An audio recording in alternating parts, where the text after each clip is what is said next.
Bueno, bakaixo, gaur eremu esterila eta eskularru esterilak nola jartzen diren azalduko dugu. Lehenik eta behin jakin behar dugu zer den esteriltasuna, ez? Hau da, leku bat edo eremu bat non mikroorganismoak ez daude. Horretarako hau dira eskularru esterilak. Eskularru esterilak daude tamaina ezberdinetakoak, izan dira edo zenbakiz edo S, M eta L, eta bakoitza jakin behar du zein den bere taila. Oso garrantzitsua da eskularruak estua geratzea gero teknika egiteko. Eta hau izango litzateke bainu edo eremu sapi esterila, eta honekin montatu dezakegu eremu esterila. Orduan, lehenik eta behin, lehenik azaldu dugu nola egiten den esku garbiketa, eta oso garrantzitsua da teknika egin baino lehen gure eskua garbitzea 5 pozuetan. Orduan, eremu esterila montatzeko egon gara bakarrik edo 2 pertsonekin. Orduan, nik orain bakarrik egingo dudanez, teknika hori erabiliko dut. 2 pertsonak badaude, lehenengo jarriko genituzke eskularruak eta gero beste pertsonak eremua eman eta ja zabaldu.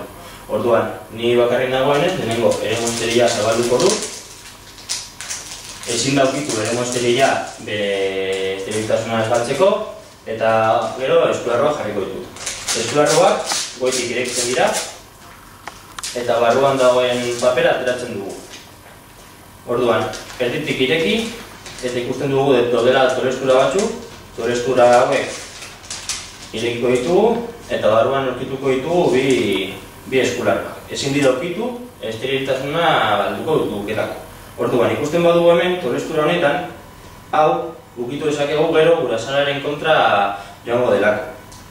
Orduan, gure eskua sartuko dugu barrutik.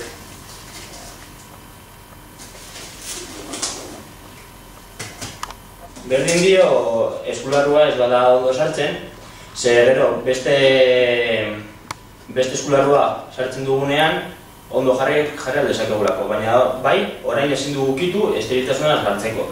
Orduan, bi atxamar hauekin eskularruaren tolesturatik sartuko dugu, goratu eta beste eskularrua jarriko dugu. Orduan ja, hau jarrita dugunaz, ja jarri dezakegu ondo gure eskularruak.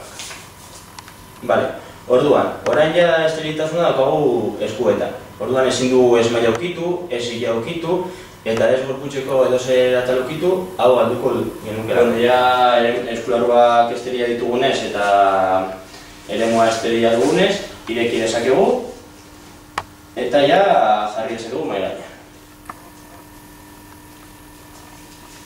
Aldrebes egingo bagenu, posibilitate asko daude gure gorputzean emateko eta esterilitatea galduko genuke. Orduan ja, dozen pertsonak ireki aldigu paketeak esterilak barruan eta guk ukitu dezakegu arazorik gabe dena esterila delako. Gu bakarrik gaudenez, prozedura bat egin baino lehen, adibidez, bota beharko genuke barruan material guztia eta gero ja eskularrua jarri eta orduan ja maneiatu. Hau izan da guztia eremu esterila eta eskularru esterilen prozedura. Mi esker.